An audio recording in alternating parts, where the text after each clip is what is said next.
Inilah tradisi yang sudah berlangsung selama ratusan tahun di Desa Pendem, Kecamatan Sumber Lawang, Sragen, Jawa Tengah.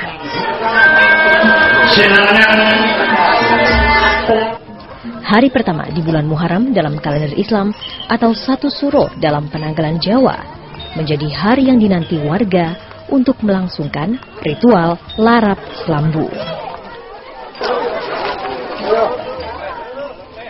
Larap Slambu adalah ritual mencuci kain penutup dari makam Pangeran Samudro yang diyakini masyarakat sebagai putra dari Raja Majapahit terakhir, Panembahan Serang.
Wisata religi ini terletak di kawasan Gunung Kemukus, sekitar 34 km dari kota Sragen atau 29 km sebelah utara kota Solo.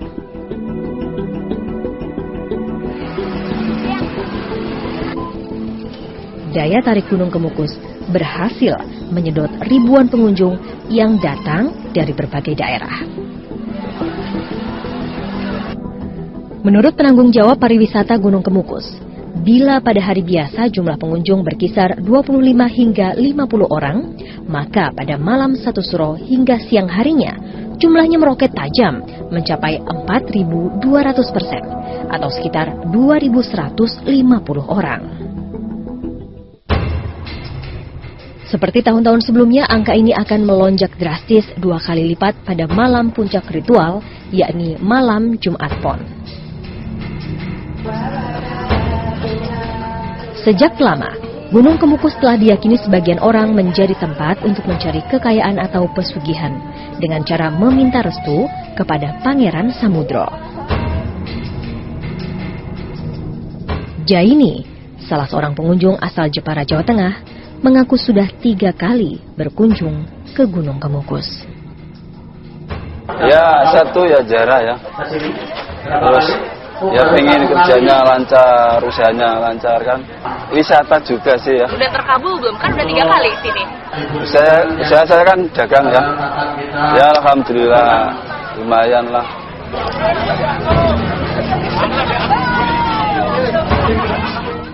Lain halnya bagi Kotip. Pria asal Jakarta ini mengaku latah mengikuti ajakan temannya untuk berwisata ziarah ke Gunung Kemukus.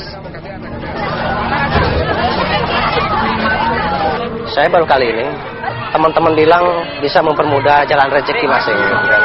Kalau percaya 100% sih tidak ya. Ya cuman ya daripada tidak ikut penasaran, ya udah ikut-ikutan aja dulu lah. Ya mudah-mudahan betul kata orang bilang ada barokahnya. Inti ziarah di makam tertulis dalam penggalan naskah kejawen yang berisikan kalimat.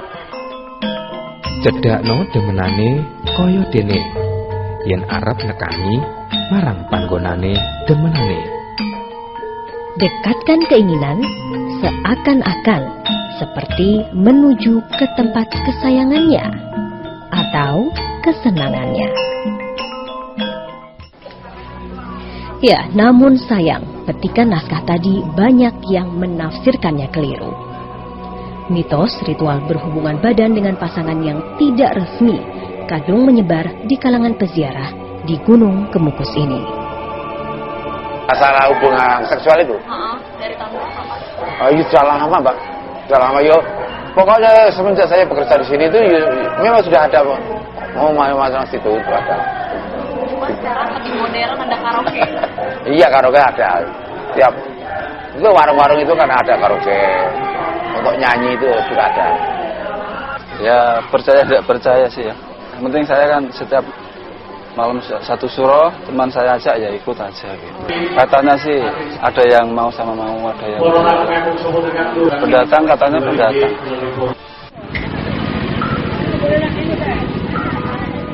Malam itu, pada tanggal 1 Suro, tim Insight menelusuri sebuah lokasi yang tak jauh dari areal makam, tempat yang jauh dari kesan wisata spiritual.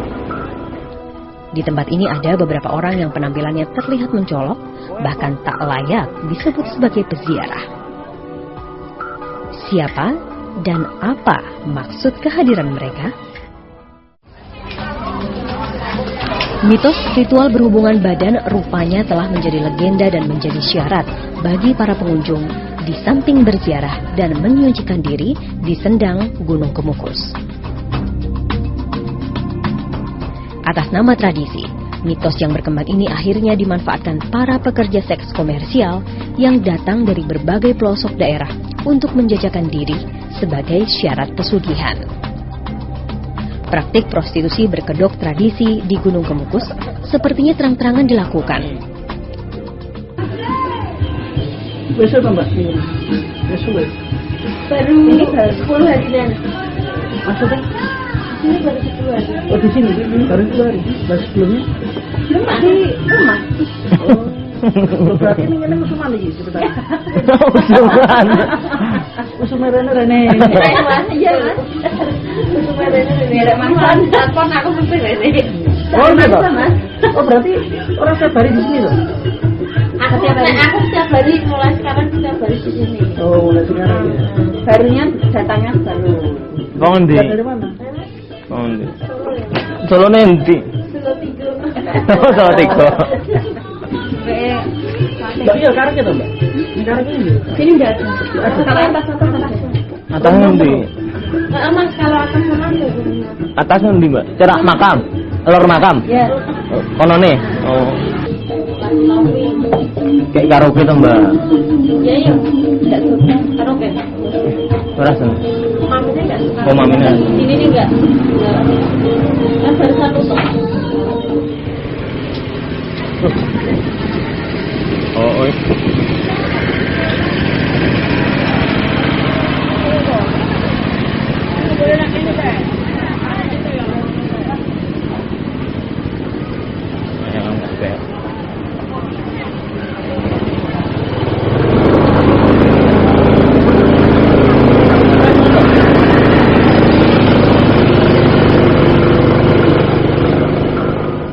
Ada juga PSK di Gunung Kemukus yang sudah dikoordinir oleh para mucikari.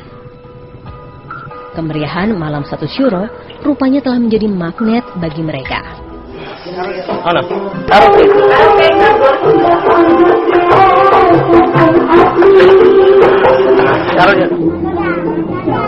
Bahkan ada PSK yang nekat membawa anak balitanya karena tidak mau ketinggalan rezeki malam 1 Syuro di Kemukus. Iya, Melayu.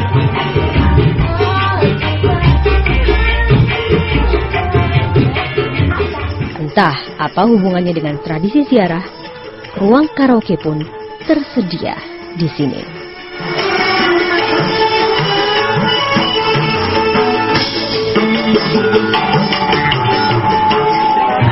Kira anakmu. Ora iki. Wakia. Endi ya? Papa. Papa karo endi? Di. Turu. Enggak. Ojo. Turu dong. Oh, sing iso nyanyi. Iso kabeh iki. Ayo iso kae ngarepan. Bisa joget ora? Iso. Yo.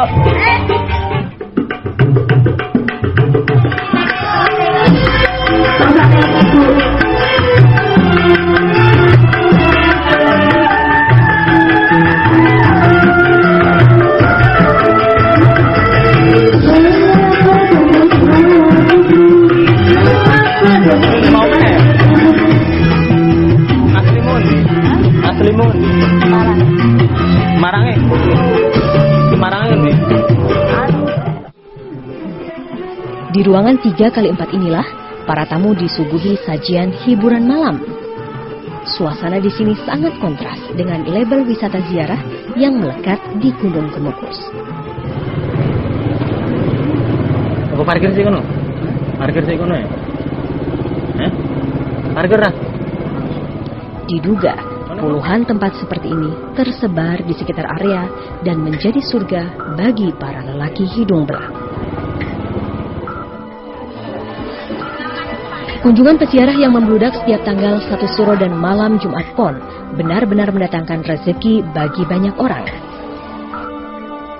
Adalah Mariono dan Pariem, pasangan suami istri ini mengaku sudah berjualan selama 15 tahun di lokasi ziarah Gunung Kemukus.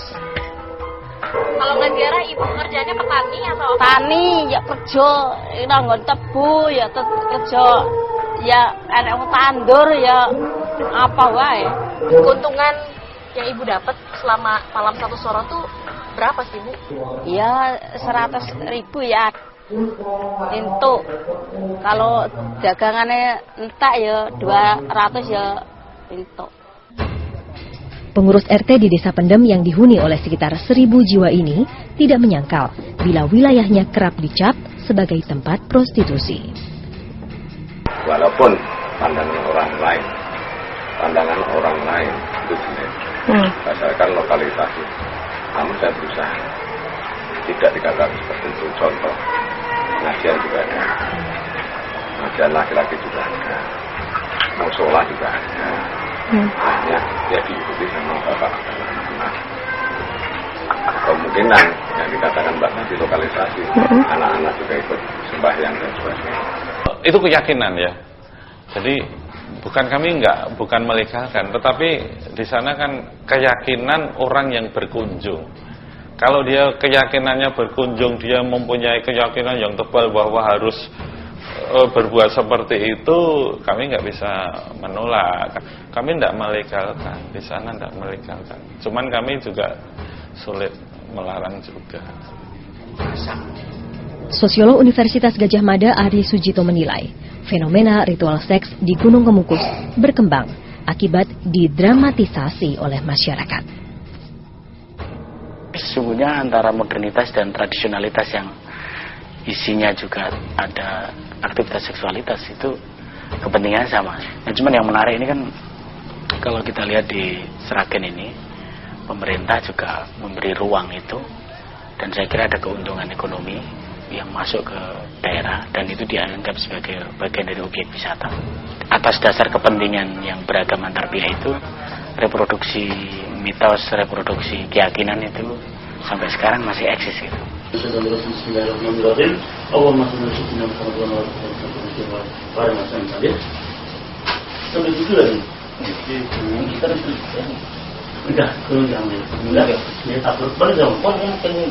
Saya kira di Gunung Kemukus itu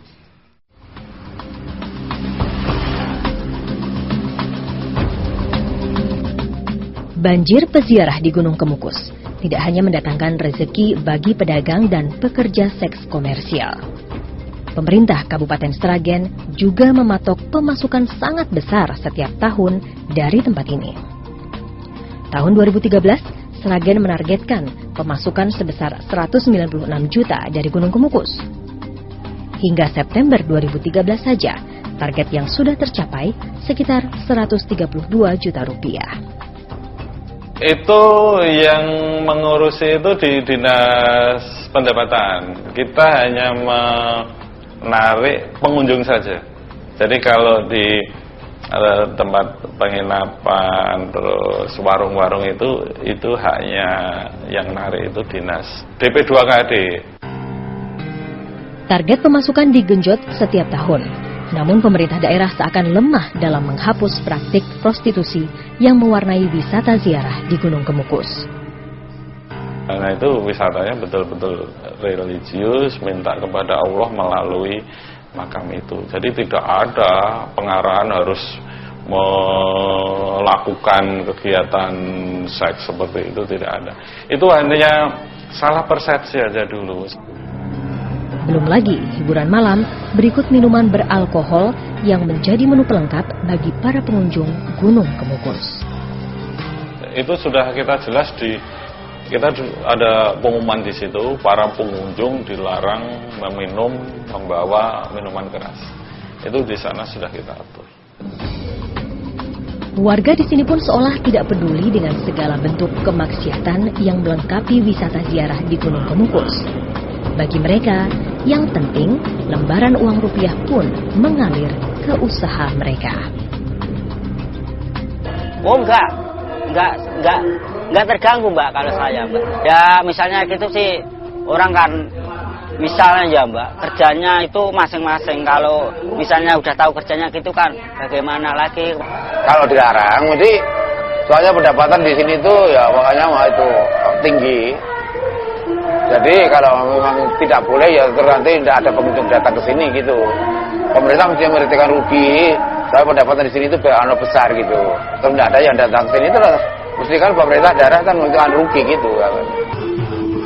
Meski pencegahan sudah dilakukan, namun nyatanya pemerintah dan aparat tetap sulit menghapus praktik prostitusi yang berdalih atas nama tradisi ini. Saya sangat setuju, tapi harus ada jalan keluarnya. Tetapi kita harus bekerja sama dengan dinas sosial, dengan dinas sosial provinsi untuk menyalurkan apa yang skill dia punyai dulu. Tapi yang paling pokok itu, yang paling penting itu sebenarnya sikap mental seorang PSK itu. Pemerintah memang harus bertanggung jawab dari sisi risiko ya. Risiko seksualitas itu kan dari sisi penyakit dan kemudian implikasi-implikasi sosial kepada masyarakat, kepada anak-anak, dan jangan menghilangkan tradisi sosialnya tetapi memberi makna baru atas sebuah tradisi. Tradisi dipelihara tapi juga sekaligus mengedukasi.